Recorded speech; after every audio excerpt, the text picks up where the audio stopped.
नमस्कार, आप देख रहे हैं हर खबर। मैं हूं आपके साथ जागृति। बुलेटिन की शुरुआत कर लेते हैं इस वक्त की बड़ी खबर से। सबसे बड़ी और अहम जानकारी, जहां करनाल दौरे पर है सीएम मनोहर लाल खट्टर। वहीं आपको बता दें कि 34 करोड़ की लागत से बनने वाली सड़क का उन्होंने उद्घाटन किया। साथ ही कचरा ढोने वाले 30 टिप्परों को भी हरी झंडी दिखाई दी। बड़ी और अहम जानकारी करनाल से, जहां आज करनाल दौरे पर है सीएम मनोहर लाल। तो यहाँ आपको बता दें कि जहां सीएम मनोहर लाल ने 34 करोड़ की लागत से बनने वाली सड़क का उद्घाटन किया है, तो साथ ही कचरा ढोने वाले 30 टिप्परों को भी हरी झंडी दिखाई है।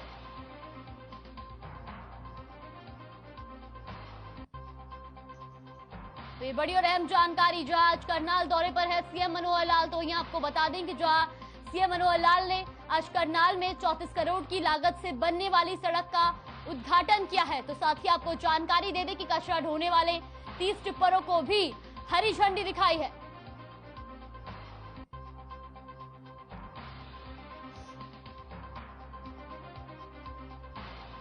जहां सीएम मनोहर लाल ने आज करनाल में 34 करोड़ की लागत से बनने वाली सड़क का उद्घाटन किया, तो आपको बता दें कि जहां सीएम ने कचरा ढोने वाले 30 टिप्परों को भी हरी झंडी दिखाई है।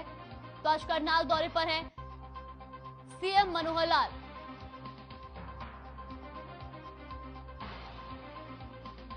वही करनाल पहुंचकर सीएम मनोहर लाल ने 34 करोड़ की लागत से बनने वाली सड़क का उद्घाटन किया है। साथ ही कचरा ढोने वाले 30 टिप्परों को भी सीएम मनोहर लाल ने हरी झंडी दिखाई है।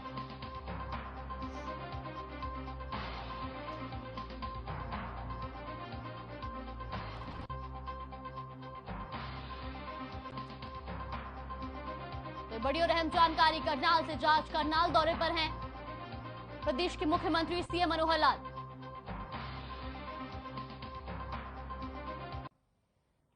रुक कर लेते अगली बड़ी खबर की ओर, जहां अगली बड़ी खबर आ रही है गुरुग्राम से, जहां सेक्टर 31 में ग्रेनेड मिलने की सूचना मिली है। वहीं आपको बता दें कि बम निरोधक दस्ता भी मौके पर मौजूद है। साथ ही मौके पर भारी पुलिस बल भी तैनात हो गया। वहीं आपको बता दें कि घर के अंदर ग्रेनेड समेत हथियार होने की जानकारी मिली है। तो बड़ी और अहम जानकारी गुरुग्राम से, जहां सेक्टर 31 में ग्रेनेड मिलने की सूचना मिली है। तो ये आपको बता दें कि बम निरोधक दस्ता भी मौके पर मौजूद है। साथ ही आपको जानकारी दे दें कि मौके पर भारी पुलिस बल भी तैनात है, जहां घर के अंदर ग्रेनेड समेत हथियार होने की जानकारी मिली थी।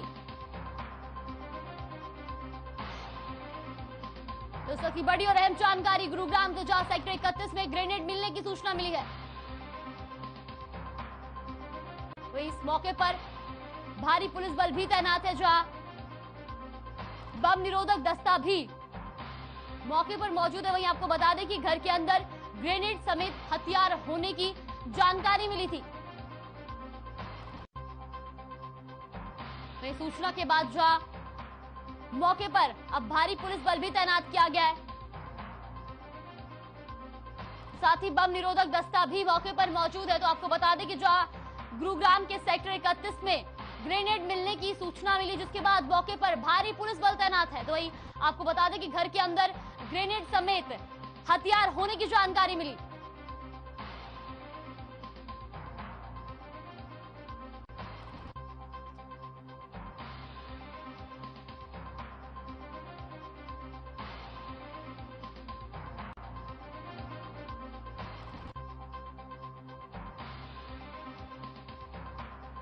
तो बड़ी और अहम जानकारी गुरुग्राम से, जहां सेक्टर 31 में ग्रेनेड मिलने की सूचना मिली है। आपको बता दें कि जहां मौके पर बम निरोधक दस्ता भी मौजूद है, तो वहीं मौके पर भारी पुलिस बल भी तैनात किया गया। आपको जानकारी देते, जहां घर के अंदर ग्रेनेड समेत हथियार होने की भी जानकारी मिली है।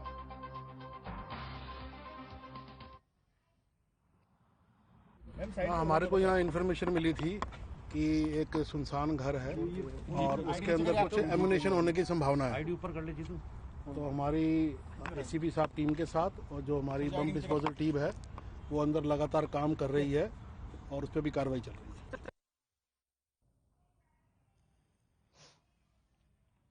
तो ये अगली बड़ी खबर आ रही है पलवल से, जहां अपराध शाखा पुलिस की बड़ी कार्रवाई सामने आई। आपको बता दें कि ट्रक से 20 क्विंटल गांजा बरामद किया गया है। तो वही उड़ीसा पलवल की तरफ से ये ट्रक आ रहा था। तो ये बड़ी और अहम जानकारी पलवल से, जहां पुलिस की बड़ी कार्रवाई है। वही आपको बता दें कि ट्रक से 20 क्विंटल गांजा बरामद किया गया है। तो वही उड़ीसा से पलवल की तरफ ये ट्रक आ रहा था जिसमें 20 क्विंटल गांजा बरामद किया गया है। जहां प्रांत शाखा पुलिस की ये बड़ी कार्रवाई देखने को मिली है।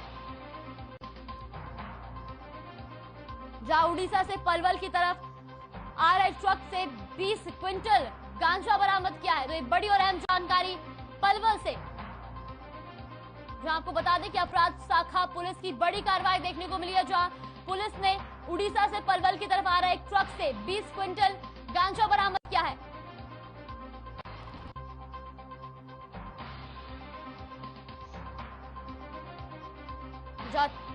उड़ीसा से पलवल की तरफ आ रहे एक ट्रक से पुलिस को 20 क्विंटल गांजा मिला। तो ये आपको बता दें कि अपराध शाखा पुलिस ने कार्रवाई की है। जहां कार्रवाई के दौरान ट्रक से 20 क्विंटल गांजा बरामद किया गया। तो साथ ही आपको जानकारी दे दें कि उड़ीसा से पलवल की तरफ ये ट्रक जा रहा था।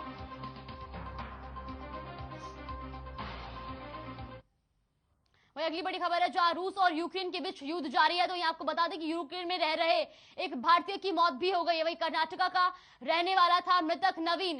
तो एक बड़ी और अहम जानकारी, जहां रूस और यूक्रेन के बीच युद्ध जारी है। तो यहाँ आपको बता दें कि यूक्रेन में रह रहे एक भारतीय की मौत भी हो गई है। तो साथ ही आपको जानकारी दे दें कि कर्नाटका का रहने वाला था मृतक नवीन। तो भारतीय छात्र की पहचान नवीन के रूप में हुई है। आपको बता दें कि कर्नाटका का रहने वाला था मृतक। जहां यूक्रेन और रूस के बीच युद्ध जारी है। तो वहीं इसी बीच अब यूक्रेन में रह रहे एक भारतीय की मौत हो गई है।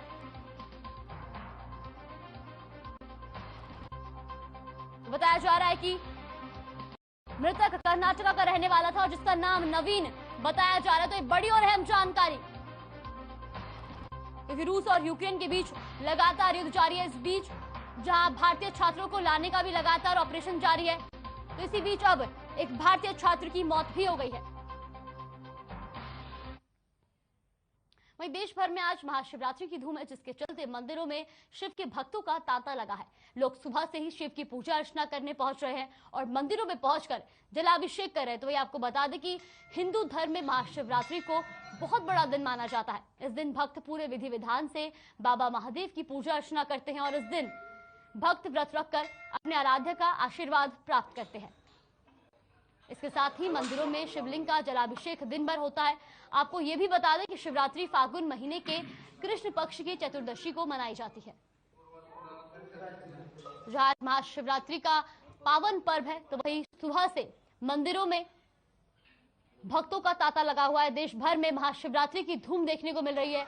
वही भक्त मंदिर में पहुंचकर जहां शिवलिंग पर जलाभिषेक कर रहे हैं, पूजा अर्चना कर रहे हैं। तो ये आपको बता दें कि इस दिन जहां व्रत रखकर भक्त भोलेनाथ से मन्नत मांगते हैं। देश भर में आज महाशिवरात्रि के पर्व की धूम देखने को मिल रही है। तस्वीरें भी आप देख सकते हैं, जहां शिवालयों की तस्वीरें हम आपको दिखा रहे हैं, जहां साफ तौर पर देखा जा सकता है कि किस तरीके से भक्तों का तांता लगा हुआ है। वहीं देश भर में आज महाशिवरात्रि की धूम है, जिसके चलते मंदिरों में शिव के भक्तों का तांता लगा हुआ है। लोग सुबह से ही शिव की पूजा अर्चना कर रहे हैं और मंदिरों में पहुंचकर जलाभिषेक कर रहे हैं। तो इस बीच प्रदेश के मुख्यमंत्री सीएम मनोहर लाल ने भी प्रदेशवासियों को महाशिवरात्रि की शुभकामनाएं दी हैं। सीएम मनोहर लाल ने ट्वीट कर लिखा कि भोले बाबा के सभी भक्तों को महाशिवरात्रि के पावन पर्व पर हार्दिक शुभकामनाएं। ये महान पर्व समस्त जगत के लिए कल्याणकारी हो और देश प्रगति और समृद्धि के पथ पर बढ़े। जहां आज हरियाणा के मुख्यमंत्री मनोहर लाल खट्टर ने भी ट्वीट कर प्रदेशवासियों को शिवरात्रि के महापर्व की शुभकामनाएं दी हैं।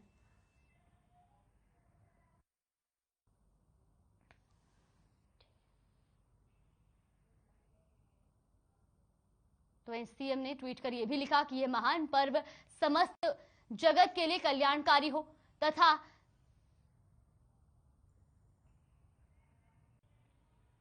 वही देश भर में आज महाशिवरात्रि की धूम है, जिसके चलते मंदिरों में शिव के भक्तों की भीड़ उमड़ी हुई है। वही लोग सुबह से ही शिव की पूजा अर्चना कर रहे हैं और मंदिरों में पहुंचकर जलाभिषेक कर रहे हैं। वही आपको बता दें कि हिंदू धर्म में महाशिवरात्रि को बहुत बड़ा दिन माना जाता है। इस दिन भक्त पूरे विधि विधान से बाबा महादेव की पूजा अर्चना करते हैं और इस दिन भक्त व्रत रखकर अपने आराध्य का आशीर्वाद प्राप्त करते हैं। इसके साथ ही मंदिरों में शिवलिंग का जलाभिषेक दिन भर होता है। आपको ये भी बता दें कि शिवरात्रि फागुन महीने के कृष्ण पक्ष की चतुर्दशी को मनाई जाती है। तो वही ये तस्वीरें भी आप देख सकते हैं, 4 तस्वीरें हम आपको दिखा रहे हैं जहां जींद, रादौर, झज्जर और भिवानी की ये तस्वीरें हैं।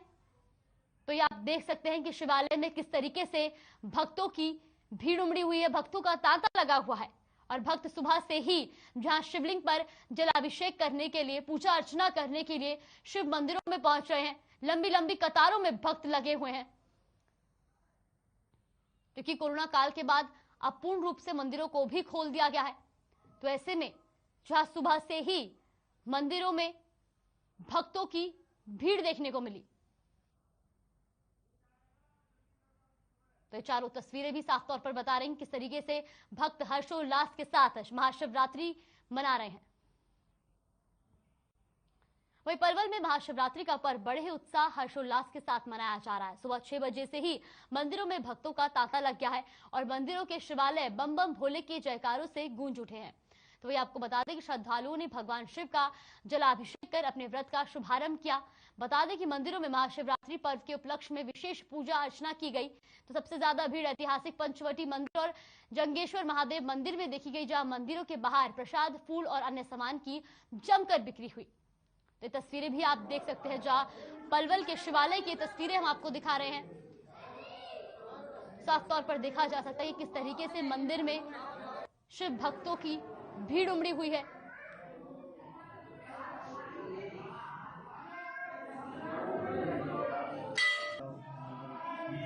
हमारे यहाँ राम मंदिर, यहाँ लोगों की श्रद्धा है।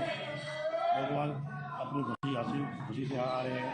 कोई दूध चढ़ा रहा है, भोलेनाथ का दूध चढ़ा रहा है, फूलों की टोकरी डाली गई है, बेल पत्थर के पत्ते भी हैं, जो भोलेनाथ का प्रसाद है वो सब लाया जा रहा है। सब अपनी खुशी से वो मना रहे हैं।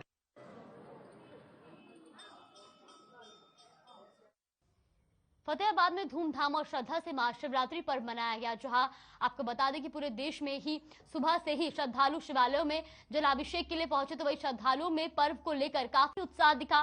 श्रद्धालुओं ने कहा कि भोले बाबा की कृपा से कोरोना का संकट काल खत्म हो गया है। तो जहां फतेहाबाद में भी शिवालय में भक्तों का तांता लगा रहा, मंदिरों में जहां भक्तों की लंबी लंबी कतारें लगी रही। सुबह से ही भक्त शिवलिंग पर जलाभिषेक करने के लिए और पूजा अर्चना करने के लिए पहुंच रहे हैं। तो ये तस्वीरें भी साफ तौर पर बयां कर रही है कि किस तरीके से पूरे हर्षोल्लास के साथ शिव भक्तों ने महाशिवरात्रि का पर्व मनाया।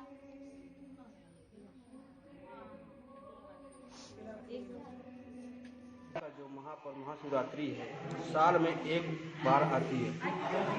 वैसे तो हर महीने में शिवरात्रि आती है, मगर जो महाशिवरात्रि आती है इसमें जो है सुबह से लेकर के 24 घंटे शंकर भगवान की अभिषेक, रुद्राभिषेक पूजा होती है। अभिषेक होता है जलधारा द्वारा, दूध धारा द्वारा, घी द्वारा, घृत द्वारा और मधु द्वारा, गन्ने के रस द्वारा, मखानों से अनेक मन इच्छाओं की पूर्ति हेतु अनेक चीज़ों से अभिषेक होता है। आज महाशिवरात्रि का पर्व हमने बड़ी धूमधाम से मंदिर में पूजा अर्चना करके बनाया है और हम प्रभु से अरदास करते हैं कि जो यूक्रेन में हमारे इंडिया के विद्यार्थी हैं या यूक्रेन की दुनिया है, रूस की जो लड़ाई जल्दी से जल्दी खत्म हो और परमात्मा करे जो हमारे विद्यार्थी इंडिया के वहाँ पर फंसे हुए हैं वो इंडिया में सुख शांति से वापस। वक्त हो चला एक छोटे से ब्रेक का। ब्रेक के बाद जल्द हाजिर होंगे खबरों के साथ।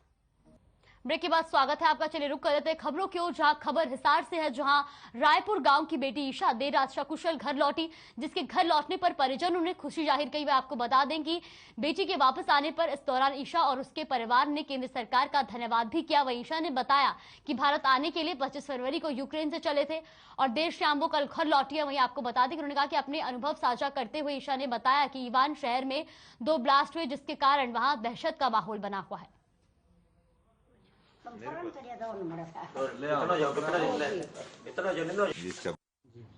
ईशा हमारी पोत्री है।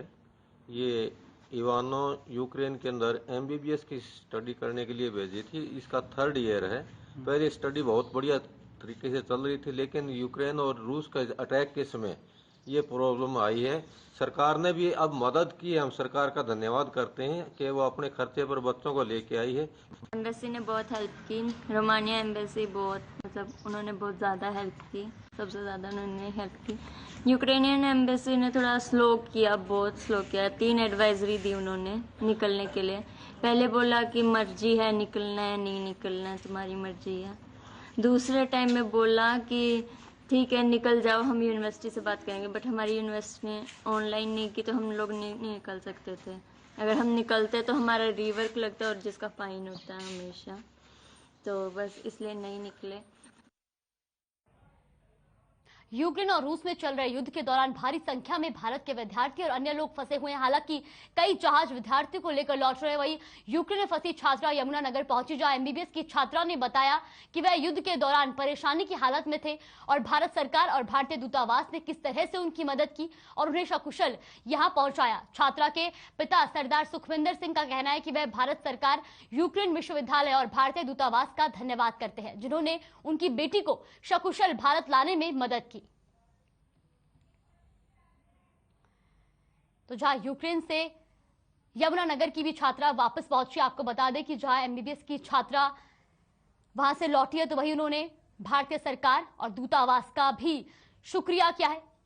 साथ ही उनके परिजनों ने भी भारत सरकार का आभार जताते हुए कहा कि वे बहुत खुश हैं कि उनकी बेटी को सकुशल वापस लाया गया और साथ ही साथ उन्होंने सभी छात्रों को भी वापस लाने की अपील की है। तो आपको बता दें कि जहां रूस और यूक्रेन के बीच युद्ध जारी है, हालात काफी खराब चल रहे। इसी बीच जो भारत सरकार है वो भी लगातार वहां से छात्रों को वतन वापसी लाने में पूरी कोशिश कर रही है। तो इसी बीच कई छात्र भारत भी आ चुके हैं। ऐसे में यमुनानगर की भी एक छात्रा अभी यूक्रेन से लौटी हैं और उन्होंने भारतीय सरकार का, भारतीय दूतावास का शुक्रिया अदा किया है। साथ ही उनके परिजनों ने भी जहां भारत सरकार का आभार जताया है, तो उन्होंने सभी छात्रों को वापस लाने की भी अपील की है। तो ये आपको बता दें कि जहां हजारों की संख्या में भारतीय इस वक्त यूक्रेन में फंसे हुए हैं, ऐसे में कई छात्र भी हैं जो यूक्रेन में एमबीबीएस की पढ़ाई करने के लिए वहां गए हुए थे, लेकिन रूस और यूक्रेन के बीच युद्ध होने के बाद से वहां पर फंसे हुए हैं। हालात काफी खराब है। तो वही लगातार जिस तरह से वहां फंसे हुए छात्र और उनके परिजन भी सरकार से वतन वापसी की गुहार लगा रहे थे, तो इसी बीच अब ऑपरेशन गंगा के तहत भारत सरकार वहां फंसे छात्रों को वापस ला रही है।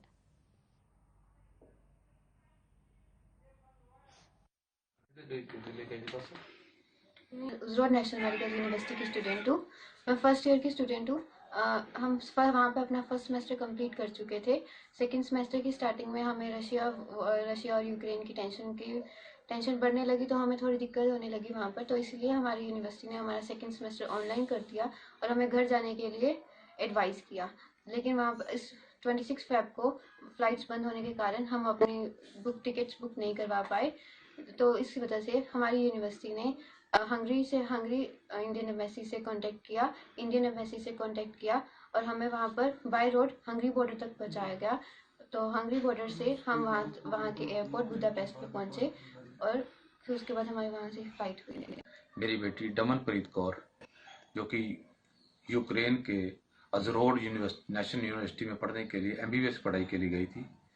वहाँ पे एक सेमेस्टर उसका पूरा हो चुका था और अगले सेमेस्टर के लिए जैसे ही शुरू हुआ तो ये सारा काम डिस्टर्ब हो गया। तो वहाँ जैसी बेटी का, हमें भी न्यूज़ से पता ही चलता था, बेटी का भी फ़ोन आ रहा था कि पापा यहाँ थोड़ा सा डिस्टर्ब नज़र आने लगा है। तो हमने आनंद फार्म में जैसे टिकट के लिए भाग दौड़ करी, टिकटों का रेट बहुत ज़्यादा हो गया, तो फिर भी हमने 5 मार्च की सोची कि टिकट मिल जाए, तो हमने करवाने की कोशिश की। तो जहां यूक्रेन में फंसे छात्रों को लाने के लिए भारत सरकार भी लगातार प्रयास करे, तो इसी बीच यूक्रेन से यमुनानगर भी एमबीबीएस की एक छात्रा लौटी हैं। तो वही उनके परिजनों ने भी भारत सरकार का आभार जताया है। उन्होंने खुद भी जहां भारत सरकार और भारतीय एम्बेसी का आभार जताया है, तो साथ ही उन्होंने वहां फंसे अन्य छात्रों को भी वापस लाने की अपील की है। आपको बता दें कि जिस तरीके से यूक्रेन और रूस में जहां युद्ध जारी है, तो यूक्रेन में इस वक्त जो हालात हैं वो बेहद खराब हैं। ऐसे में छात्र लगातार सरकार से ये गुहार लगा रहे थे कि उनको वतन वापसी कराई जाए। तो वही अब सरकार भी इसको लेकर के जहां छात्रों को लगातार वापस लाने के लिए कोशिश कर रही है। ऐसे में कई छात्र वापस भी आ चुके हैं। तो कई छात्र इस वक्त ऐसे हैं जो वहां फंसे हुए। तो आपको बता दें कि हजारों की संख्या में जहां इस वक्त यूक्रेन में भारतीय नागरिक जो है वो फंसे हुए हैं। आपको बता दें कि जहां एमबीबीएस की पढ़ाई करने के लिए भी कई छात्र यूक्रेन गए हुए थे। तो इस बीच युद्ध के दौरान जहां बिगड़े हालातों के बीच वहां पर कई लोग फंस गए हैं। तो वही सभी छात्रों को वापस लाने की भी जहां यमुनानगर की छात्रा ने अपील की है।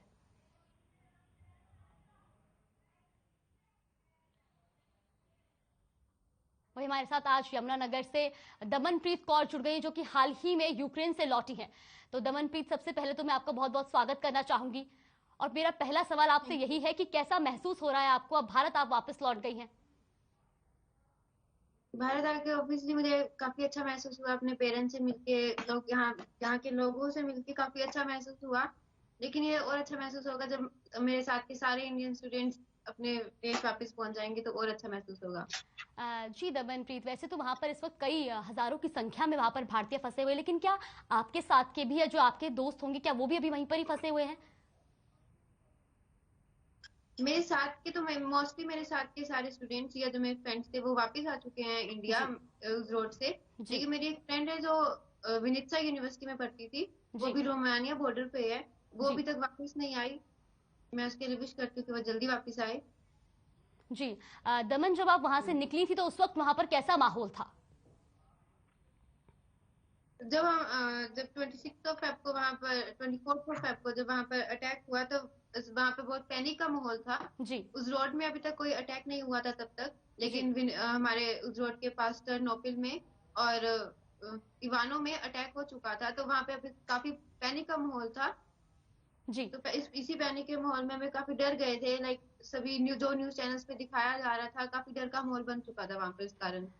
जी दमन, क्या आपको एम्बेसी की तरफ से कोई इन्फॉर्मेशन दी जा रही थी, क्योंकि ये तो कहा जा रहा था कि एम्बेसी भी लगातार ही एडवाइजरी जारी कर रही थी कि वापस लौट जाएं छात्र, तो क्या आपको भी कोई इन्फॉर्मेशन दी गई थी इस तरह की? इंडियन एम्बेसी ने जब 23 फेब के पहले ऐसी कोई एडवाइजरी हमें मिली नहीं थी। उन्होंने कहा था कि जिन लोगों का वहां पर रहना एसेंशियल नहीं है वो अपने देश या रिस्पेक्टिव कंट्रीज में वापस जा सकते हैं, लेकिन उन्होंने एज सच स्टूडेंट्स के लिए कोई एडवाइजरी जारी नहीं की थी। लेकिन एट द एंड मोमेंट जब अटैक हुआ, जब कीव पर हमला हुआ और जब एयर स्पेस बंद हुए, तब इंडियन एम्बेसी ने हमारी वहां से इवैक्यूएट होने में स्लो हेल्प की, लेकिन काफी हेल्प की उसके बाद। जी दमन, तो आपको भारतीय सरकार की ओर से या भारतीय दूतावास की ओर से किस तरह की मदद मिली वापस आने में, किस तरह से आप वहां से वापस लौटी हैं? इंडियन एम्बेसी ने यूक्रेन इंडियन एम्बेसी ने सबसे पहले हमारी यूनिवर्सिटी ने इंडियन एम्बेसी से कांटेक्ट किया, जो यूक्रेन की इंडियन एम्बेसी है, और हंगरी की जो इंडियन एम्बेसी है, हमें हंगरी बॉर्डर से निकाला गया। तो इंडियन एम्बेसी ने पहले हमें हॉस्टल से लेकर हंगरी बॉर्डर तक पहुंचाया। उसके बाद जो भी सारा प्रोसेस था वो आगे हमें प्रोसीड करवाया गया हंगरी की इंडियन एम्बेसी थ्रू।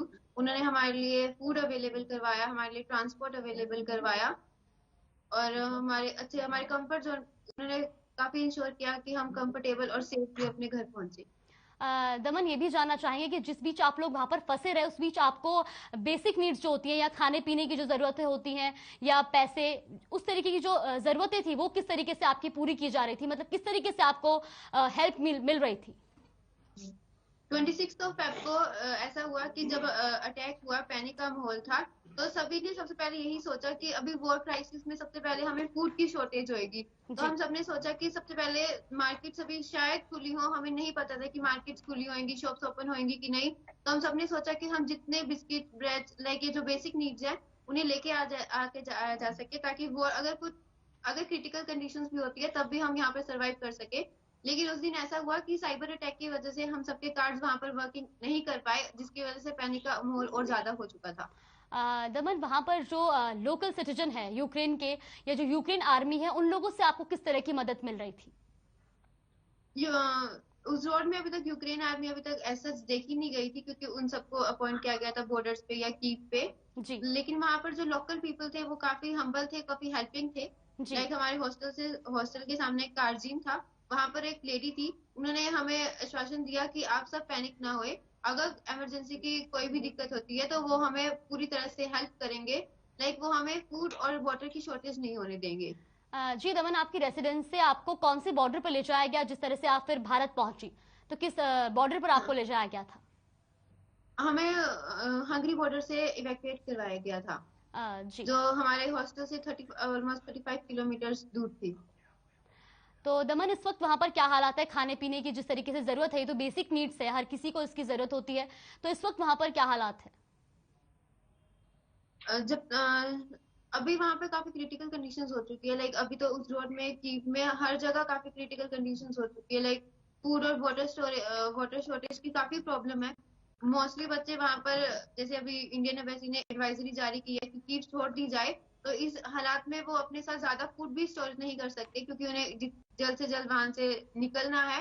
सारे बच्चे बॉर्डर्स पे आ चुके हैं, तो वहां पर कोई फूड और वाटर की अवेलेबिलिटी नहीं है। तो वहां पे फूड और एक वहाँ के वेदर से जूझना एक बहुत इंपॉर्टेंट कंसर्न है इस टाइम के लिए। तो जी दमन, ये भी जानना चाहिए इस वक्त आपके साथ के वहां पर कितने लोग और फंसे हुए, और आपकी जो यूनिवर्सिटी है उसने आपको किस तरीके से, आपकी यूनिवर्सिटी की तरफ से आपको मदद मिल रही थी? हमारी यूनिवर्सिटी ने सबसे इम्पोर्टेंट स्टेप ये उठाया कि हम सब बच्चों की इंफॉर्मेशन, हमारे पासपोर्ट नंबर उन्होंने एम्बेसी तक पहुंचाए। उन्होंने एम्बेसी को ये बताया कि हमारे यहाँ पे इतने बच्चे हैं, ये इतने इंडियन स्टूडेंट हैं। उन्होंने हमारी इंफॉर्मेशन जल्द से जल्द एम्बेसी तक पहुंचाने की हेल्प की, और उस प्रोसेस को एम्बेसी ने भी काफी फास्ट प्रोसेस किया। तो हमारी यूनिवर्सिटी ने हमारी पूरे प्रोसेस में काफी अच्छे से हेल्प की। जी दमन, इस वक्त आप को काफी सारे लोग हैं जो हैं हमारे चैनल के माध्यम से देख रहे होंगे, और ऐसे काफी सारे छात्रों के परिजन भी आपको देख रहे होंगे, तो एक क्या आप उनसे अपील करना चाहेंगे और उनको एक संदेश देना चाहेंगे? मैं जितने भी पेरेंट्स जिनके बच्चे वहाँ पे यूक्रेन में अभी भी फंसे हुए हैं, मैं उनसे यही एडवाइस करना चाहती हूँ कि आप पैनिक मत होए, लेकिन फिर भी उनसे कांटेक्ट में बने रहे। इंडियन गवर्नमेंट पे और इंडियन एम्बेसी पे अनुशासित रहे, वो आप हमारी हेल्प जरूर करेंगे। जी, बस उनसे कांटेक्ट बनाए रखिए। जी दमनप्रीत, बहुत बहुत शुक्रिया आपका हमारे साथ जुड़ने के लिए और ये तमाम जानकारी हम तक पहुंचाने के लिए। तो जिस तरीके से दमनप्रीत ने बताया कि किस तरीके के वहां पे हालात बने हुए हैं और किस तरीके से भारतीय सरकार और भारतीय दूतावास भी उनकी मदद कर रहा है, और जिस तरह से वो अब भारत लौट चुकी हैं। फिलहाल के इस बुलेटिन में बस इतना ही। बने रहिए हमारे साथ। नमस्कार।